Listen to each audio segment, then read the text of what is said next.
Bijzondere herdenking van watersnoodramp in kou en stilte. Het is maandag 1 februari. Dit is Zeeland Nu. Herdenken dit jaar thuis op de bank. Basisscholen bereiden heropening voor. En installaties soms brandgevaarlijk. Goedenavond. Een sobere jaarlijkse herdenking vanochtend van de watersnoodramp. Door coronamaatregelen mocht er geen publiek bij zijn. Volgens burgemeester Jack van der Hoek kunnen veel betrokkenen nu pas praten over de ramp. Zo hoorde hij zelf deze week pas over de kleindochter van zijn bedovergrootvader op Tholen. Toen het water kwam, had zij zich krampachtig vastgeklampt aan de deurknop van het huis. Zo heeft zij zich urenlang vastgehouden totdat uiteindelijk een sloep in zicht kwam op weg naar haar huis. Verkrampt door kou en uitputting hield zij het, in het zicht van haar redding, helaas niet meer vol. Voor de ogen van haar redders en familie liet zij de deurknop los en verdween in de golven. Zij is nooit meer gevonden. Door coronamaatregelen kon ook Joop van den Berg uit Vlissingen er vandaag niet bij zijn in Ouwerkerk. Tot nu toe sloeg hij geen herdenking over, maar vandaag keek hij digitaal mee. 60 jaar geleden kwam het water. Het steeg ons letterlijk naar. Ik vond het een hele mooie herdenking. En als ik terugdenk aan de toespraak van de burgemeester, dan kan ik alleen maar zeggen dat ik dat een van de mooiste toespraken vind van de afgelopen tientallen jaren. Omdat ik juist het menselijk karakter hier erg in terugvond. Voelt het nu toch alsof u een beetje erbij bent geweest? Ja, zeker wel. Ja, want u heeft zelf ook een geschiedenis met de watersnoodramp. Ik heb ook een geschiedenis. Opa en oma woonden precies achter de dijk waar nu het Watersnoodmuseum is. Van hun huisje was slechts een gedeelte van de granieten aanrecht nog over en verder niks. En ook het bijzondere was dat opa juist op mijn verjaardag, eerste kerstdag, is gevonden. En ik zei tegen oma, mama. En tegen mijn eigen moeder, als ik ze weer eens zag, tante. Dus ja, opa en oma zijn heel nauw betrokken bij me. Hè? En daarom ga ik ook straks weer naar Ouwerkerk toe. Ga beneden 2 bossen bloemen kopen. En die ga ik neerleggen op het graf bij opa en oma. Dus om 2 uur kwam de taxi op donderdag. En dan in de nacht van zaterdag op zondag, dan zijn ze ineens weg. Dat was ook de laatste keer dat u ze gezien hebt. Ik lag toen op de divan en vanaf die divan heb ik nog zo kunnen zwaaien. En het is het laatste dat ik ze levend gezien heb. De herdenking is vanochtend live uitgezonden door Omroep Zeeland. En u kunt de beelden terugkijken op onze site. Over een week gaan de basisscholen weer open. Dat heeft het kabinet bekendgemaakt. En dat betekent dat de bijna 200 Zeeuwse basisscholen op 8 februari weer gevuld worden door leerlingen. Vanuit het onderwijs wordt wisselend gereageerd. En we gaan praten daarover met Pim van Kampen. Hij is voorzitter van de CPOZ. En dat is de vertegenwoordiger van het basisonderwijs in Zeeland. Ja, de reacties, meneer Van Kampen, bij uw onderwijzers zijn wisselend. Waarom is dat? Ja, we zijn natuurlijk ontzettend blij dat de kinderen weer naar school kunnen. En ook voor werkende ouders is het fantastisch dat hun kinderen gewoon weer les krijgen. Kinderen kunnen zich lekker ontwikkelen, want kinderen horen op school. Maar ja, is het veilig? En het personeel maakt zich daar wel zorgen om. Want allerlei varianten van het virus waren nog rond in Nederland. Je weet niet hoe het met de besmettingen gaat. Als een kind besmet raakt, moet een hele klas in quarantaine. Dan moeten ze getest worden. We maken ons nog wel zorgen. Dus blijdschap, maar ook zorgen. Ja, wat veel mensen zich toch afvragen, hè? Als de scholen dan volgende week maandag weer open gaan, ja, dan zijn ze een week open en dan daarna is het alweer vakantie. Ja, dat klopt. Een week later hebben we voorjaarsvakantie. Dus dat vragen wij ons ook af. Hadden we niet beter na de voorjaarsvakantie open kunnen gaan? Maar het is zo dat in de bovenste helft van Nederland is de voorjaarsvakantie pas over 2 weken. Dus ja, dan snap ik het ook weer wel. Maar alles bij elkaar, voor de kinderen is het fijn. Voor het personeel hebben we nog heel veel vragen te beantwoorden hoe we dit veilig kunnen doen. Pim van Kampen, dank u wel. Bij basisschool De Klimop in Drijschoor kunnen ze niet wachten tot ze weer kunnen beginnen op school. Volgende week maandag mogen we weer naar school. Wat vinden we daarvan? Als ze zeggen dat het kan, dan geloof ik dat het kan. Ja, ik vind het helemaal fijn. Voor de kinderen is het super, dan kunnen we weer lekker samenwerken. De kinderen kunnen bij elkaar zijn, dat hebben ze echt gemist thuis. We lopen wel een beetje risico, maar dan denk ik altijd aan de politieagenten en aan de mensen in de zorg. En we doen het met z'n allen. Ik snap ook wel sommige collega's, een stukje veiligheid waar ze zich druk over maken. Ik ben vooral heel erg blij om ze weer te zien. Wel met de juiste maatregelen natuurlijk in de klas. En weer echt te mogen lesgeven, want dat vind ik veel fijner dan online lesgeven. Ivan woont tegenover de school en spiekt soms even hoe het er daaraan toe gaat. Ik ben echt heel blij. Ja, want wat is er zo fijn aan dan weer naar school te mogen? Met vrienden, spelen, buiten, voetballen en gewoon les van de juf weer. Ook veel thuiswerkende ouders zullen blij zijn dat ze niet meer en zelf hun werk moeten doen en meester of juf moeten spelen. Ik moet heel eerlijk toegeven, en misschien ben ik een van de weinigen, maar ik vind het fantastisch dat die gasten thuis zijn. En ik denk dat het, de focus en de aandacht op school eigenlijk beter is dan een stukje online, ondanks dat dat helemaal niet verkeerd gegaan is. Na ruim 5 weken is het volgende week dus weer zover en klinken hier weer enthousiaste kinderstemmen.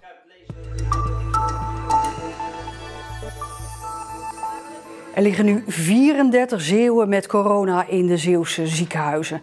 En dat is min of meer hetzelfde dan ten opzichte van vorige week, toen er 33 Zeeuwen in het ziekenhuis lagen. 8 Zeeuwen liggen op de intensive care. Voor de rechtbank in Middelburg is de Zeeuws-Vlaamse zedenzaak hervat. Vandaag staat de moeder centraal van de 2 dochters die jarenlang door haar partner werden misbruikt en ter prostitutie werden aangeboden. Dat zou gebeurd zijn met medeweten van de moeder. De man is al veroordeeld tot 8 jaar cel en tot TBS. In een videoboodschap roept de burgemeester van Vlissingen samen met zaalvoetballer Saïd Bouzambou inwoners op rustig te blijven. Er is onrust ontstaan nadat een omstander racistische uitspraken deed tijdens de avondklokrellen een week geleden. En laten we samen proberen om de stad veilig te houden. Laten we wat dat betreft ook zorgen dat we respect hebben voor elkaar en voor elkaars eigendommen. En dat we snel door deze lastige periode heen komen. Voetballer Saïd Bouzambou heeft een aanklacht ingediend tegen de man die inmiddels zijn excuses heeft aangeboden aan de Marokkaanse gemeenschap. De huismus is in Zeeland opnieuw de meest voorkomende vogel in Zeeuwse tuinen. Dat blijkt uit de nationale tuinvogeltelling van afgelopen weekend. Bijna 4500 Zeeuwen deden daaraan mee en samen telden ze zo'n 87.000 vogels. Keeper Lars Blijenberg uit Sluiskil is er alles aan gelegen om bij Excelsior te slagen in het betaalde voetbal. Met zijn 20 jaar heeft hij nog een hele toekomst voor zich. Maar dan moet je natuurlijk wel aan spelen toekomen. Blijenberg is namelijk 3e keeper in Rotterdam. En daardoor is het wachten op die ene kans op speelminuten. Sinds deze zomer staat Lars Blijenberg op amateurbasis onder contract bij Excelsior. Na 3 seizoenen in België, bij Waasland Beveren en Royal Antwerp, kwam hij terug naar Nederland om hier zijn geluk te beproeven. De eerste maanden in Rotterdam zijn goed bevallen voor de 20-jarige keeper. Ik kom met een paar gasten samen, is ook altijd gezellig. En op de club zelf ook is het een heel gezellig team. Veel kaarten, spelletjes spelen, dus zowel op en naast het veld heb ik het ontzettend naar mijn zin hier zo. En heb ik op dit moment echt nog geen één keer spijt gehad van de stap die ik afgelopen zomer heb gemaakt. Maar Blijenberg is niet alleen voor de gezelligheid naar Rotterdam gekomen, maar ook om zich verder te ontwikkelen als keeper. Voorlopig staat hij bij Excelsior als 3e in de pikorde. En omdat de beloftecompetitie voorlopig stil ligt, komt Blijenberg niet aan spelen toe. Dat is soms wel lastig, zeker als 3e keeper. Maar ik weet waarvoor ze mij hier gehaald hebben. En dat was in eerste instantie als 3e keeper. En het was aan mij om mezelf te ontwikkelen op de training. En als ik kijk naar de afgelopen maanden, zeker de laatste 2-3 maanden, denk ik echt dat ik het goed aan het oppikken ben. Als sporter wil je het hoogste halen. Dus, en hier was die mogelijkheid om met een eerste elftal aan te sluiten. En lid te zijn van de eerste selectie. En die kans moet je gewoon nemen, denk ik. De komende tijd zal de Zeeuws-Vlaming het op trainingen moeten laten zien. En is het hopen op dat ene kleine kansje om ook eens een wedstrijd te spelen. Desalniettemin heeft Blijenberg dat ene grote doel nog steeds voor ogen. Uiteindelijk het doel is gewoon heel simpel, dat is in het betaald voetbal spelen. En waar dat dan is, maakt niet uit. Het liefst misschien bij Excelsior of ergens anders. Maar dit is het mooiste beroep wat er is. En dat wil ik zo lang mogelijk blijven doen.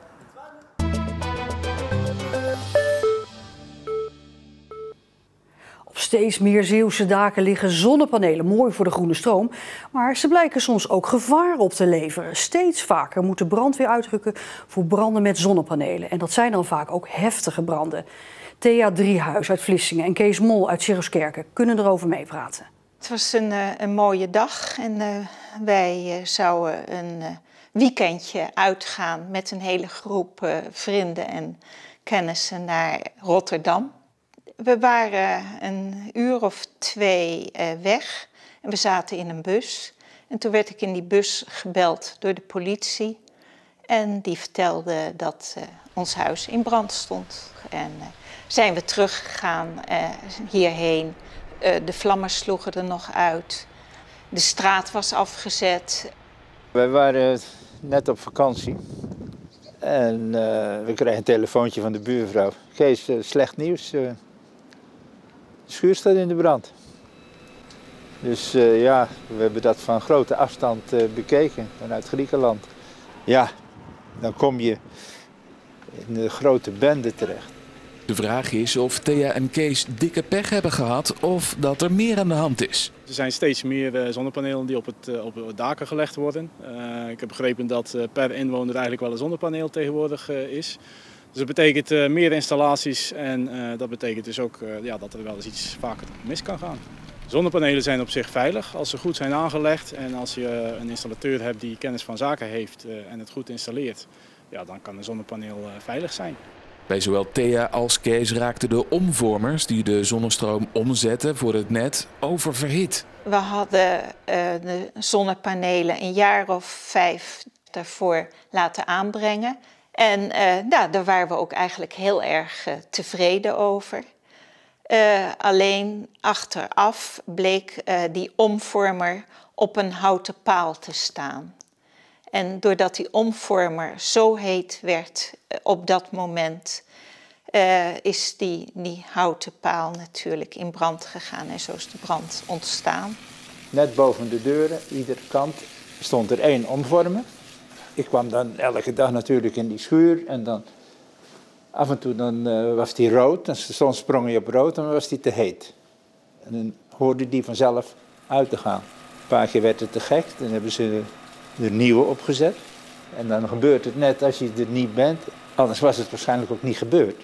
Want dan constateer je dat ding wordt te heet. Maar je loopt hier elke dag naar binnen en niks aan de hand. Voor mensen die zonnepanelen hebben of overwegen die aan te schaffen, heeft de maat nog wel wat tips. Ja, belangrijkste tip, zorg dat je een goede installateur aan de hand neemt. Een andere tip is, ga eerder je zonnepanelen op het dak leggen in plaats van dat je ze in dak zonnepanelen gebruikt. Dan gaat het wel eens mis. Thea liet een compleet nieuw huis bouwen en Kees een nieuwe schuur. Maar zonnepanelen? Nee, dat niet. Maar we hebben wel een warmtepomp. Ik heb ze op huis gelegd. Op een stenen huis vond ik het veiliger.